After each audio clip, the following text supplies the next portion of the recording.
Hey everybody, welcome back to the shop. So today we're doing some more metal fabrication, and we're doing more of these cabinet door frames that are going in our kitchen and basically every place in our house where we built our own cabinets. But what I've got here is about a dozen frames that are set up to be welded. And what we've got is Maggie's running the grinder for us and getting them all set up so that they're ready to weld. Hope you enjoy the video. Let's get to it.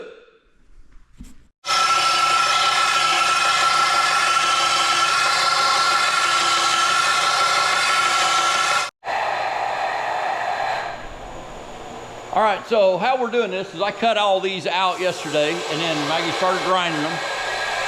And then what we've got is, we've got them set up, so this is for door number 3, and here's the drawing of what it needs to look like at the end. And so I just set it up here on my Harbor Freight titanium welding table with the jigs and weld it up. All right, and I always start by spraying anti-spatter spray on my table, and it just keeps it a little nicer.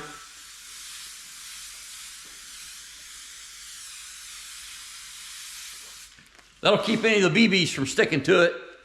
So I think these cans are like $8. It's a pretty good investment. All right, so setup on this takes just a little time, but it's worth it, what I found, to end up having this frame be exactly the way I want it when I get done. And sometimes, like I'm gonna put another clamp here because that's being held up just slightly. And that's basically all I do, is make sure that these corners are square, that I split gaps if there are some, sometimes there are, and then that everything's down. And then these clamps, after I weld it, it holds it tight so it doesn't warp. So I'm real impressed with this table. It makes fabrication a lot easier for the little job I'm doing. All right, so we'll go ahead and turn our gas on. It's just C25. Ooh, my cylinder's about 600 pounds, so it's getting a little bit low. But I just dial this up to 20. I'm gonna go about 20, it's about 24 on the gas. And then what I found is, I end up putting a chair there, and these tables, I put them on wheels, and I can spin that table around to get to exactly where I want with that workpiece. Being comfortable when you're welding makes a huge difference on the quality of the weld, or at least it does for me. And if I bend over that table, I can do that, but with as many as I got, by the end of the day, my welds would start to suffer a little bit, just the look of them, as compared to if I sat in that chair and was comfortable the whole day. So let's get to welding. Another important part is to use a little bit of this nozzle gel on our torch. It just keeps the torch head clean, makes your nozzles last a lot longer. So just dip that in there. Then once it heats up, it'll go ahead and melt. Won't affect the welds at all, but it'll keep everything clean.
All right, and to me, those are some nice looking welds. I'm really happy with that. I don't see any undercut. I was able to see real good because I cleaned my welding hood before I started. So I'm real happy with that. And like I said, this jig that I made up on this Harbor Freight titanium welding table, it held that thing perfectly square and straight. And we've got a nice frame. All right, well, it's a little bit back to the drawing board. We ended up having a little bit of an error on our measurements. And so the only pieces of steel that are actually kind of wasted now are these ones that we had all of the grinding done. These here, all of the long pieces that we had marked out were 3 inches short. But like we haven't ground these yet, so we can end up using them for some of the smaller cabinets. But we've got this one over here, and when we laid it on the doors, when we realized our measurements were wrong. So we're grinding this one apart, and we need to make this longer. This needs to be 3 inches longer, which of course ends up changing where the center straps are at. But that's part of it, and we could just edit that out and act like it never happened.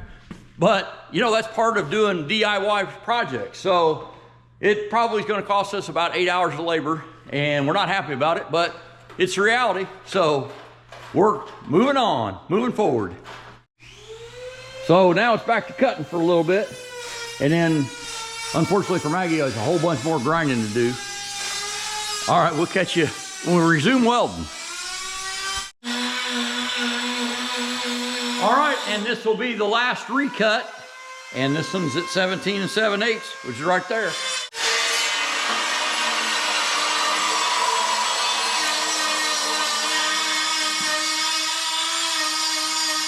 All right, and just like that, we're back in business. Hey everybody, so it's actually a couple days later, but we've got our next frame situated and ready to weld it up. So this ended up being our pile of scrap metal to fix our little error that we made with our measurements. And the thing is with this, you know, with a welder and grinder, we'll be able to use probably all of this in other projects, or it'll be practice welding material. So not a big loss, just a little bit of time. Let's get back into welding. The biggest trick I found to doing these metal projects in our little DIY fab shop is to clean everything after each step. This saw throws so many chips on the floor, you can't hardly walk around here without turning your shoes into like steel ice cleats. But anyway, so we did that, and then also the grinding that we've been doing over here. Like I said, we spent the better part of yesterday just cleaning up the mess. But that's an important step in keeping everything running smooth.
All right, well, I got that welded up.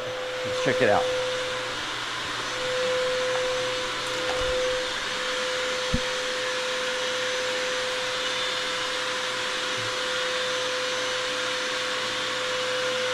I think that came out pretty good.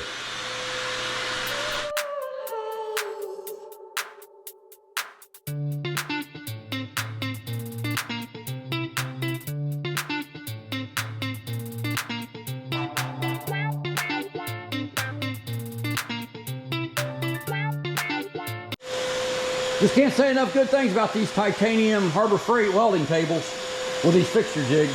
Sure makes this easy.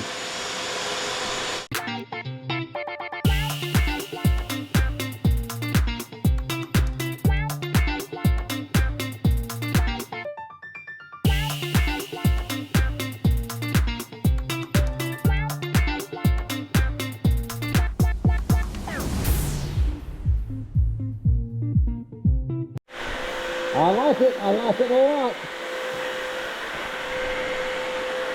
I'll tell you what, I just can't get over how much I enjoy welding. I know welding as a career has its issues, but as a hobby, I love it.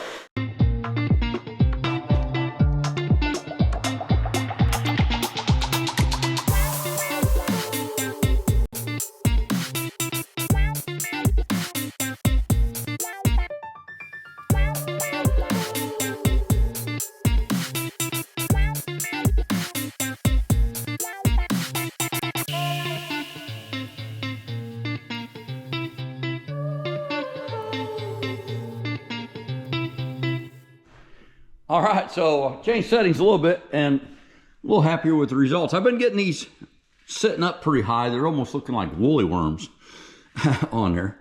So that laid down in there a little more, and I've got it all the way up on 7 and 70 on the wire feed speed. So looks pretty good. Hi. So after he welds them, he gives them to me, and I take this thing and I chip all the little BBs off because they stick to it a little bit, nothing big. Then I will mark all the holes, and then I will take it over there and drill them. After I get all that done, I use this thing and polish it off and spray paint it. And then we can put it on the doors.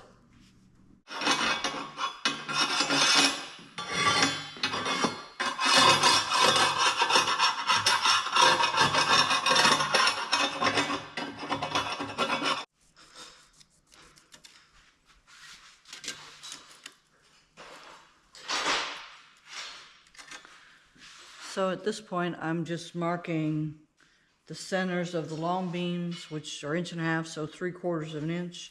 3/4 of an inch this way, and I'll start getting all the marks ready.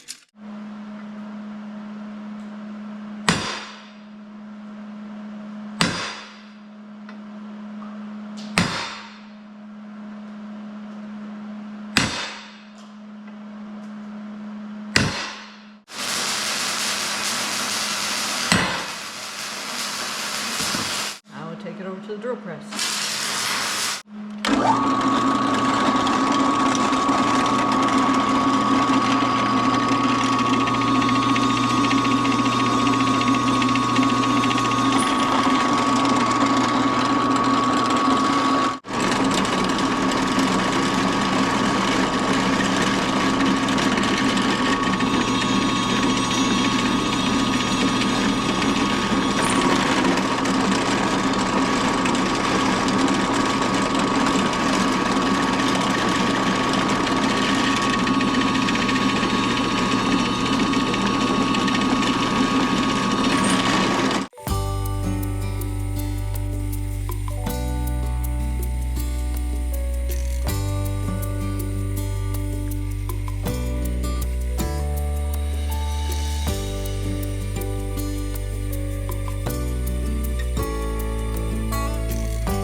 Okay, people, now I'm going to run this grinder, and I know these face shields look stupid, and I know nobody likes them, and you probably can't hear me as good with it, but you really need it for safety, because these things, as they age, will break off, and throw stuff at you. And even though I wear glasses, it can still hit my eyes. And even if it didn't hit my eye, it still hit my face. It's just not a good look.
All right, there's one done. This icon light sure does do a good job of putting stuff light right where you need it. And the magnetic base helps a lot too. We just got these on sale. Harbor Freight, can't beat it. And this is what these doors look like when we get them put up. So we think they're coming out pretty nice, but we still have several to do. But the nice thing is, all the angled ones are already finished. All right, well, we appreciate you watching. If you enjoyed this content, give us a thumbs up. It absolutely helps our channel. And we invite you to subscribe to see more. For Maggie and I, we appreciate you. Have a great day and be safe.